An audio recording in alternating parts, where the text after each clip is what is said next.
사랑하는 겨자치교회 성도 여러분, 지난 주간 잘 지내셨습니까? 하나님의 말씀을 사모하여 예배의 자리에 나오신 여러분들을 주님의 이름으로 환영하고 축복합니다. 오늘 저와 여러분이 함께 읽고 듣고 나눌 말씀은 룻기 4장 13절로 17절 말씀입니다.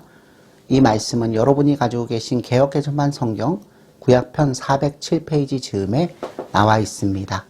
다 찾으신 줄로 알고 제가 하나님의 말씀을 봉독합니다. 이에 보아스가 룻을 맞이하여 아내로 삼고 그에게 들어갔더니 여호와께서 그에게 임신하게 하심으로 그가 아들을 낳은지라. 여인들이 나오미에게 이르되 탄송할지로다. 여호와께서 오늘 내게 기업 물을 자가 없게 하지 아니하셨도다. 이 아이의 이름이 이스라엘 중에 유명하게 되기를 원하노라. 이는 내 생명의 회복자이며 내 노년의 봉양자라. 곧 너를 사랑하며 7 아들보다 귀한 내 며느리가 낳은 자로다 하니라. 나오미가 아기를 받아 품에 품고 그의 양육자가 되니 그의 이웃 여인들이 그에게 이름을 지어주되 나오미에게 아들이 태어났다 하여 그의 이름을 오벳이라 하였는데 그는 다윗의 아버지인 이새의 아버지였더라. 여호와께서 그에게 임신하게 하심으로 그가 아들을 낳은지라. 사랑하는 성도 여러분, 보아스와 룻 사이에 아들이 태어났습니다. 본문 13절은 특별히 여호와께서 아기를 갖게 하시고 또 아들을 주셨다고 강조하고 있습니다. 이는 하나님께서 직접 주신 보상이라는 점을 드러내고 있는 것입니다. 그런데 보아스와 룻은 태어난 아기를 나오미의 품에 안겨주고 나오미가 양육자가 되게 합니다. 또 베들레헴 마을 공동체도 이 아기를 나오미의 아들로 간주합니다. 사랑하는 성도 여러분, 이것은 무엇을 의미하는 것이겠습니까? 이것은 바로 저와 여러분의 하나님께서는 자기 백성에게 후히 갚아주시는 분이라는 것을 의미합니다. 성도 여러분, 하나님께서는 저와 여러분들의 영혼만 죄로부터 구원하시고 우리에게 손을 떼시는 그런 분이 아니십니다. 하나님께서는 자기 백성에게 마치 빚을 지신 것처럼 우리를 대해 주십니다. 이것은 매우 놀랍고도 진귀한 일입니다. 그렇다면 성도 여러분, 하나님께서 인간에게 과연 무슨 빚을 지신 것일까요? 빚으로 따진다면 저와 여러분들은 하나님께 도무지 갚을 수 없는 영원한 빚을 지고 있습니다.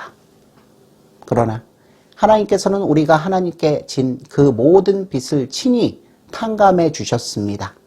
사랑하는 성도 여러분, 우리가 하나님께 진 빚의 실체가 무엇인지 아십니까? 네, 그렇습니다.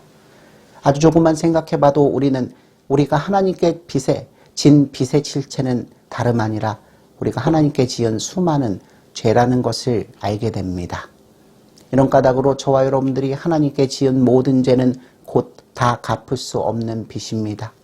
그런데 하나님께서는 우리가 아무리 노력해도 무슨 일을 통해서도 이 빚을 다 갚을 수 없는 것을 아시고 예수 그리스도의 십자가의 피로써 우리의 빚이 모두 갚아지게 하셨습니다. 사랑하는 성도 여러분, 하나님께로부터 모든 죄의 빚을 탕감받고 하나님의 자녀가 된 자를 곧 성도가 계속해서 주님을 따를 때 하나님께서는 큰 칭찬을 해주십니다. 잘하였도다 착하고 충성된 종아라는 말은 대표적인 칭찬입니다. 이 칭찬을 통해서 저와 여러분들은 하나님께서는 자기를 따르는 신실한 종들에게 친히 상을 주시는 분이라는 것을 분명히 알 수 있습니다. 그런데 성도 여러분, 사실 하나님께서는 자기 종들이 종으로서 마땅히 해야 할 일을 한 데 대해 상을 주시거나 칭찬하실 의무가 있는 분이 아닙니다. 이런 까닭으로 예수님께서는 누가복음 17장 9절 말씀에서 명한 대로 하였다고 종에게 감사하겠느냐고 말씀하셨습니다. 이 말씀은 섬기는 자로서의 종의 자세를 지적한 말씀입니다. 결국 저와 여러분들은 이 말씀을 통해서 한 가지 분명히 짚고 넘어가야 할 점이 있습니다. 그것은 바로 우리가 하나님 나라를 위해서 아무리 많은 봉사를 했다 하더라도 이는 언제나 하나님의 종으로서 맡겨주신 일들을 마땅히 한 것에 불과하다는 것입니다. 그럼에도 불구하고 하늘과 땅 모든 만물의 주인 되신 우리 아버지 하나님께서는 올바른 종의 자세를 지니고 섬기는 저와 여러분들의 모든 섬김을 감사하게 여겨주시고 종이 하나님과 하나님 나라를 위해 마땅히 해야 할 일을 다 했을 뿐인데도 칭찬을 아끼지 않으시고 후한 상을 차고도 넘치도록 내려주십니다. 그렇다면 성도 여러분, 나오미가 하나님께로부터 차고도 넘치게 받은 상은 어떤 것이었습니까? 첫째로 나오미의 한마는 가슴은 이제 고통과 슬픔이 아니라 희락과 기쁨 곧 만복으로 가득 채워졌습니다. 성도 여러분, 나오미는 모압에서 빈손으로 베들레헴으로 돌아왔을 때 하나님께 유감이 많았습니다. 왜냐하면 나오미는 하나님께서 자기를 치셨다고 생각했기 때문입니다. 그도 그럴 것이 나오미는 모압 땅에서 남편과 두 아들을 모두 잃고 빈손이 되어 고향으로 돌아오게 되었기 때문입니다. 이런 까닭으로 나오미는 사람들에게 자기를 나오미, 즉 희락이라 부르지 말고 마라, 곧 고통이라고 불러달라고 말합니다. 그런데 이렇게 하나님을 원망하던 나오미는 베들레헴에서 룻에게 일어나는 일들을 보고서는 하나님의 섭리하심을 깨닫기 시작합니다. 그래서 나오미는 이때부터 발벗고 나서서 며느리인 룻이 보아스와 연결되도록 하나님께서 주신 지혜와 전략으로 룻의 처신을 일일이 지도하였습니다. 사랑하는 성도 여러분, 룻과 보아스의 새로운 인연은 나오미의 시린 가슴에도 따뜻한 새 생명의 선물이 안겨지는 계기가 되었습니다. 왜냐하면 나오미는 귀한 며느리가 낳은 아들을 자신의 품에 안고 날마다 바라보는 양육의 기쁨을 누렸기 때문입니다. 뿐만 아니라 이제 나오미는 더 이상 서러운 가난 때문에 며느리를 추수밭으로 내보낼 필요가 없게 되었고 자신의 양식도 걱정할 필요가 없게 되었습니다. 이런 까닭으로 베들레헴 사람들은 룻과 보아스 사이에 태어난 오벳이 나오미의 봉양자라고 말했습니다. 이제 하나님께서는 남편과 두 아들의 죽음으로 인하여 공허해진 나오미의 가슴과 빈손을 오벳이라는 축복으로 가득 채워주신 것입니다. 성도 여러분, 나오미는 어떤 사람이었습니까? 나오미는 남편과 두 아들을 모압 땅에 묻고 베들레헴으로 돌아올 때 이방인 며느리 룻을 데리고 왔던 사람이 아닙니까?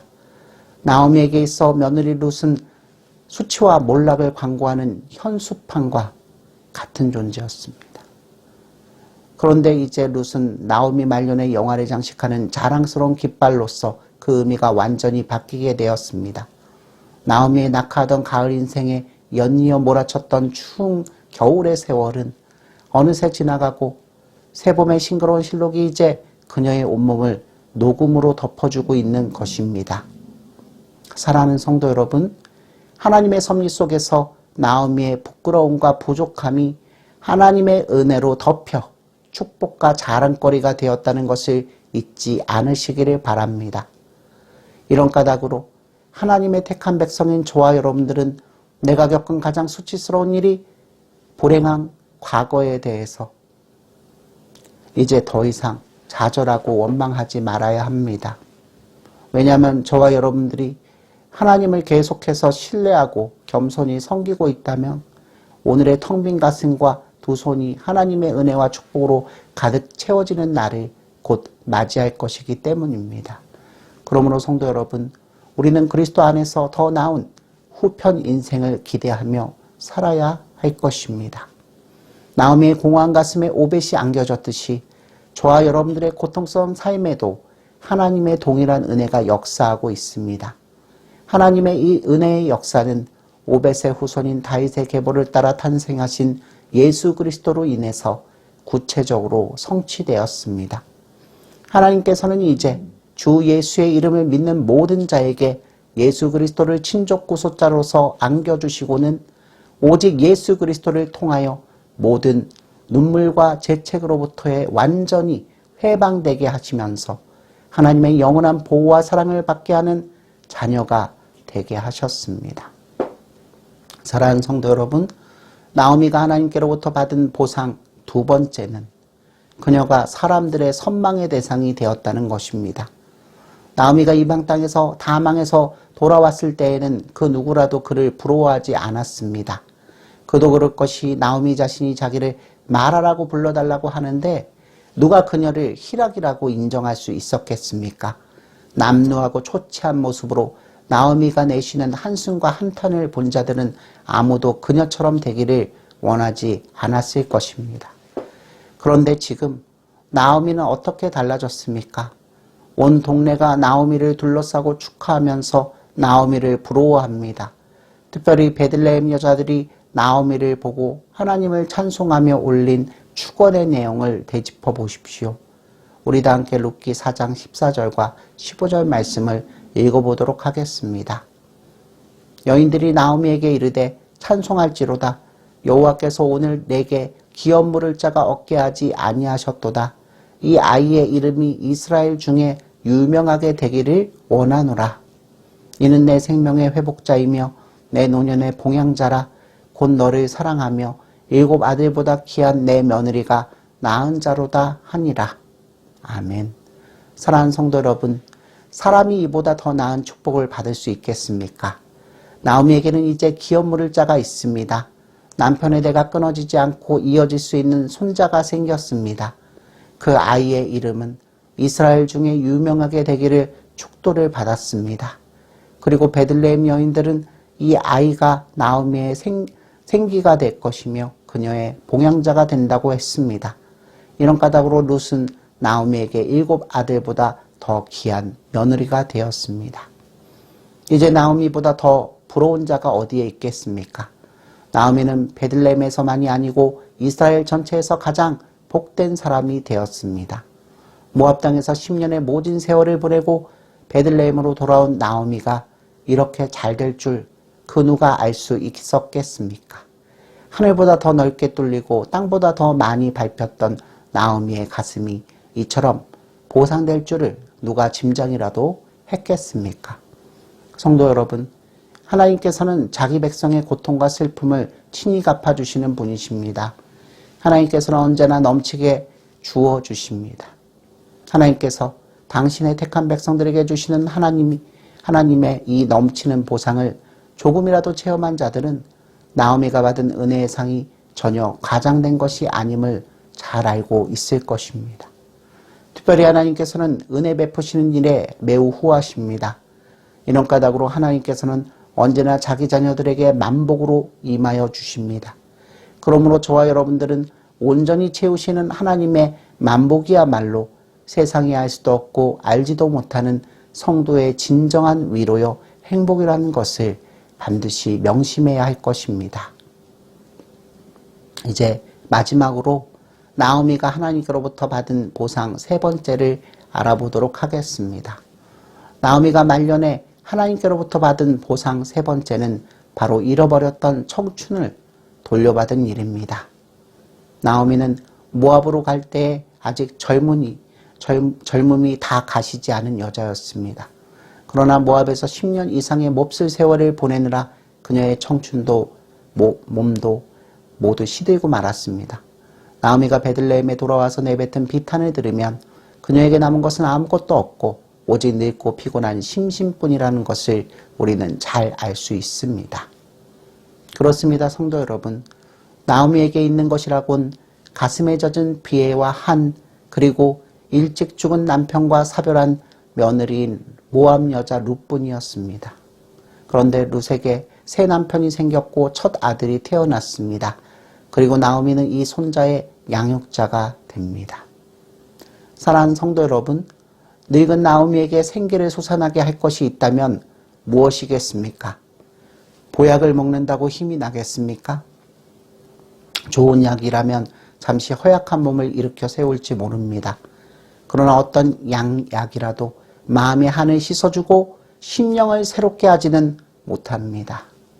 그런데 마음에 골이 깊고 기력이 쇠할 대로 쇠한 나오미의 심신에 힘을 실어줄 수 있는 오벳이라는 새 생명이 그녀에게 주어졌습니다. 가슴에 품은 아기의 고동소리에 이제 나오미의 허약한 맥박이 살아나고 티 없이 웃는 아기의 얼굴을 바라보는 나오미의 얼굴에서 모든 시름을 잇는 환한 미소가 피어났습니다. 성도 여러분, 나오미는 이제 자신이 살아야 할 강한 동기를 얻었습니다. 오벳을 돌보고 있노라면 나오미의 한마는 모압에서의 세월이 까마득한 옛일로만 잊혀집니다. 오벳을 재울 때면 나오미의 가슴에서 근심이 사라지고 참 평안이 깃듭니다. 오벳은 나오미의 시든 생명의 활기를 불어넣고 허무한 가슴에 보람을 심어주었습니다. 이제 나오미의 심시에는 의욕과 힘이 넘칩니다. 나오미는 이제 오벳이 있기 때문에 자신의 삶을 한탄하지 않습니다. 나오미는 매일 기쁨으로 삽니다. 이로써 나오미는 말년에 이르러 진정한 의미에서 자신의 이름인 나오미 곧 희락의 의미를 새롭게 알게 된 것입니다.